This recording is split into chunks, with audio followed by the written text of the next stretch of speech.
Eu moro em San Antonio, no Texas, e na época era o meu último ano do ensino médio. Era também quando o possivelmente um apelido para o coronavírus ou algo relacionado, começou a se espalhar, e tudo começou a fechar, inclusive a minha escola. Embora todos estivessem supostamente ficando em casa e em quarentena, o grupo de amigos e eu saíamos mais do que nunca. Não havia muito o que fazer já que todas as lojas não essenciais estavam fechadas. Uma coisa sobre mim é que adoro explorar lugares urbanos ou visitar locais assombrados. Até hoje ainda faço isso. Não sou fácil de assustar, mas já tive algumas experiências com pessoas sem teto e até mesmo uma vez alguém apontou uma arma para mim. Mas nada foi tão estranho e perturbador quanto a experiência que tive enquanto explorava. Ao longo desse período, comecei a conversar com uma garota da minha turma no ensino médio. Seu nome era Clarissa. Se não fosse por ela confirmar a minha versão dos fatos, acho que nenhum dos meus amigos teria acreditado em mim. Estávamos namorando há pouco tempo, mas consegui convencê-la a explorar um parque florestal ao ar livre às 3 da manhã. O parque é chamado Op Sanabel e é relativamente seguro e bonito durante o dia, mas à noite pode ser perigoso. A polícia geralmente fecha os acessos à área à noite para evitar que pessoas entrem. Em 2016, uma mulher de 24 anos chamada Lauren Bumpy foi brutalmente assassinada e esfaqueada mais de 20 vezes no local. E em 2021, um menino que estava explorando a floresta foi baleado. Clarissa e eu chegamos ao parque por volta das 3 da manhã. Era super sinistro e completamente escuro. As árvores cobriam bem a luz da lua, então eu não gosto de acender a lanterna porque assim meus olhos podem se adaptar à escuridão. Além disso, não queria que alguém visse a luz de longe. Estávamos provavelmente entre 15 e 20 minutos dentro do caminho principal quando resolvemos seguir um caminho alternativo que leva de volta ao meu carro. Tínhamos apenas uns 2 minutos no caminho alternativo quando, de repente, começaram a tocar flauta. Clarissa e eu paramos em silêncio, olhando um para o outro, tentando identificar de onde vinha o som. Era uma música suave e harmoniosa, mas extremamente perturbadora. Clarissa começou a tremer de medo e a rezar para que Deus a salvasse e perdoasse seus pecados. Foi quando percebi a gravidade da situação. O som parecia vir da direção do caminho principal, que estava paralelo ao nosso, a cerca de 30 a 50 jardas de distância. O som estava ficando mais alto e mais próximo, até parecer que estava diretamente acima de nós. Clarissa não conseguia nem se concentrar por causa do medo. Eu sabia que precisava agir e sair daquela situação. Disse a ela para não se preocupar, que eu não deixaria nada acontecer a ela e que devíamos correr de volta para o caminho principal. Começamos a correr, e acredito que a flauta parou de tocar, mas era difícil perceber porque eu estava mais focado em sair dali o mais rápido possível. Corremos uns 30 pés quando, de repente, ouvimos o barulho de arbustos e folhas sendo arrancadas, seguido por algo grande passando rapidamente pela trilha. Não sei se era um cervo ou algum animal maior, mas foi estranho porque senti a presença do tamanho daquilo, como se pudesse sentir o vento ao redor. Nunca vi um contorno ou forma clara, e não ouvi o som de algo se aproximando ou saindo. Só ouvi o som de algo passando na frente de nós. De imediato, voltamos e corremos na outra direção até chegarmos ao ponto onde ouvimos a flauta tocar. Assim que voltamos, o som de flauta começou a tocar novamente, dessa vez mais alto e diretamente acima de nós. Parecia uma melodia irlandesa ou algo assim, mas ainda era impossível identificar de onde vinha. Estávamos literalmente cercados pelo som. Meu instinto de luta ou fuga entrou em ação. Tínhamos duas opções: voltar para o caminho alternativo, onde algo grande havia passado rapidamente, ou voltar para o caminho principal, onde a flauta e quem quer que estivesse tocando estavam. Decidimos voltar para o caminho principal, que era uma trilha de concreto, ao invés do caminho alternativo, que era mais escuro e cercado por floresta densa. Corremos de volta em cerca de 7 a 8 minutos, reduzindo nossa caminhada de 20 minutos em uma corrida desesperada. Chegamos ao carro e saímos dali o mais rápido possível. No dia seguinte, contei a história para meus amigos e procurei na internet para ver se alguém já havia encontrado algo parecido. Pessoas relatam encontrar fantasmas, animais fazendo sons assustadores, mas uma flauta tocando uma melodia suave e harmoniosa. Não encontrei nada sobre isso, ou talvez eu simplesmente não tenha procurado o suficiente.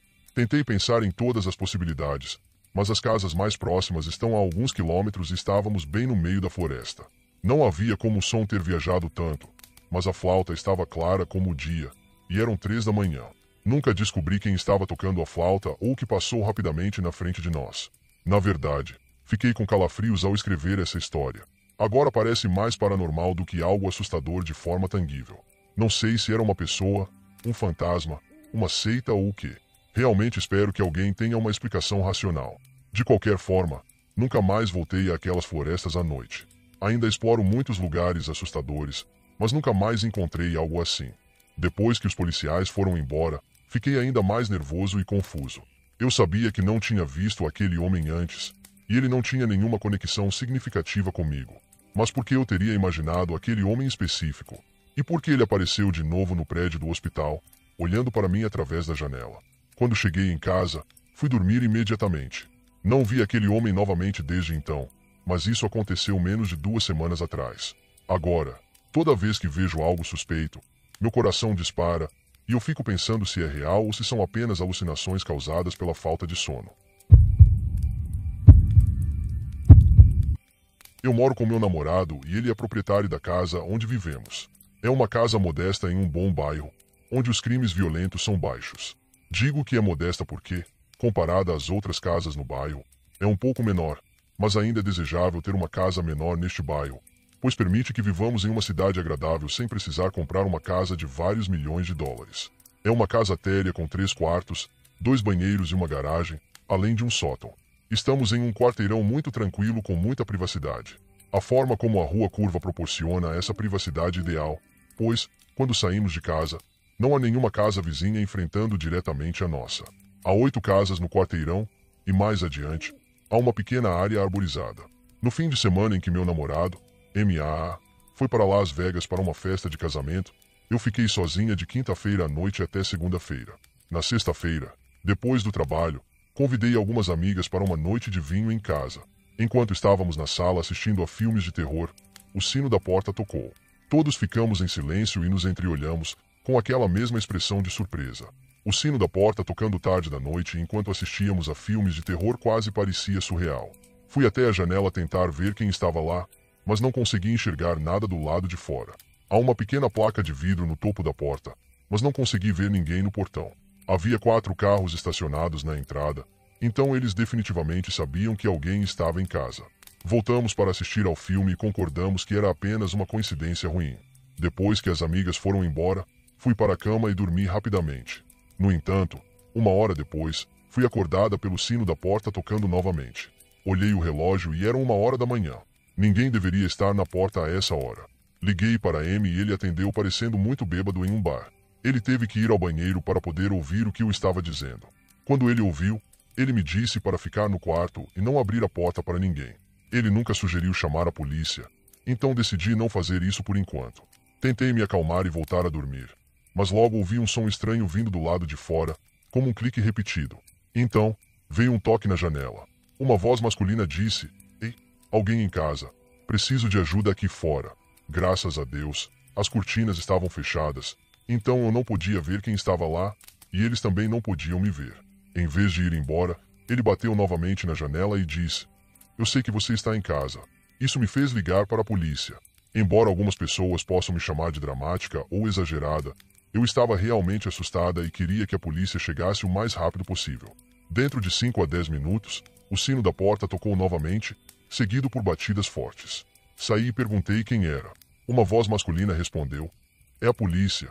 Era uma voz diferente daquela que eu havia ouvido anteriormente. Olhei pela janela e confirmei que eram 2 policiais.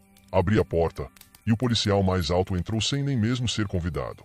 Ele disse que estavam respondendo ao meu chamado sobre uma perturbação e que havia um homem rondando a casa, tocando a campainha e batendo na janela. Não quero fazer uma grande questão sobre esse policial específico, mas ele foi o mais rude que já conheci. Ele parecia estar em uma espécie de viagem de poder, sendo desdenhoso comigo, me silenciando enquanto eu tentava explicar. Ele também não parecia levar meus relatos a sério. Seu parceiro não disse nada. Ele apenas ficou parado no fundo. O policial mais alto me fez perguntas sobre detalhes que eu já havia deixado claro, como que o homem parecia, quando eu claramente disse que não o tinha visto. Ele até me disse: "Bem, senhora, se você não quer a nossa ajuda, podemos ir embora." Fiquei completamente abismada. Nunca tinha chamado a polícia antes e nunca imaginei encontrar tanta falta de profissionalismo. Desculpei-me e disse que estava apenas assustada. Enquanto isso, os 2 policiais circundaram a casa com suas lanternas, mas honestamente, eles não pareceram verificar muito bem. Eles voltaram para a porta e disseram que não havia nada que pudessem fazer se eu não tivesse câmeras ou provas de que o homem estava cometendo algum ato errado. Os 2 policiais então foram embora e eu não me senti melhor. Além de que talvez o homem tivesse visto que eu tinha chamado a polícia, não havia nenhuma garantia de que ele realmente havia ido embora. Voltei para a cama e, felizmente, a próxima vez que acordei foi com o sol entrando pelas cortinas fechadas, por volta de 10 horas da manhã. Era sábado, e naquela noite, uma amiga minha estava organizando uma festa de Halloween. Eu ia ajudar a preparar. Durante o dia, fiz algumas compras no mercado e peguei alguns itens para a festa.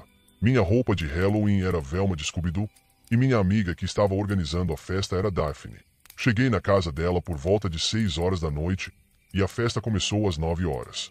A festa pegou fogo por volta das 10 horas e 30. Fiquei lá até muito tarde. Provavelmente saí da casa dela por volta de 1 hora da manhã. Não tinha bebido muito, então dirigi tranquilamente para casa. Quando cheguei, notei um vento frio no ar. Ao colocar minhas coisas na mesa da sala de jantar, percebi que a janela estava aberta. Fui fechá-la, tentando lembrar porque a tinha aberto. Depois de escovar os dentes, saí do banheiro e notei que a porta do sótão estava bem aberta. Congelei. Foi quando comecei a ouvir um som fraco e constante de clique. À medida que me aproximei das escadas do sótão, percebi que o som estava vindo de lá. Quando cheguei ao topo das escadas e olhei para o sótão escuro, o clique parou. Uma voz de baixo subitamente disse: "Você finalmente voltou." Com isso, bati a porta do sótão com força e saí correndo para fora da casa, levando meu celular comigo. Bati na porta do vizinho até que ele abrisse, e fui para a segurança de sua casa. Infelizmente, os mesmos 2 policiais voltaram para minha casa. Meu vizinho me acompanhou enquanto falava com eles. Desta vez, o comportamento do policial mais alto foi um pouco melhor, mas ainda assim, ele e seu parceiro revistaram a casa enquanto meu vizinho e eu ficávamos na sala de estar. Após a busca inicial, mostrei-lhes os lugares onde imaginei que alguém poderia estar escondido. Revirei a casa inteira, literalmente, enquanto falava com meu namorado bêbado pelo telefone. Quando tive certeza de que ninguém estava mais lá, fiz uma mala para ir morar temporariamente com minha irmã até que Amy voltasse. Trancamos todas as janelas antes de sairmos. A lição principal da minha história é: se você tem janelas que podem ser abertas o suficiente para permitir que alguém entre, certifique-se de que elas estejam sempre trancadas quando fechadas. Continuamos morando na mesma casa até hoje, mas por alguns meses, recusei-me a ficar sozinha na casa por longos períodos. Ainda tenho transtorno de estresse pós-traumático, PTSD, disso, e às vezes tenho pesadelos em que penso que estou ouvindo batidas na janela, então, acordo. Se você tem algum relato para nos enviar, envie para o nosso e-mail na descrição do vídeo ou deixe nos comentários. Não se esqueça de se inscrever no canal e dar o like.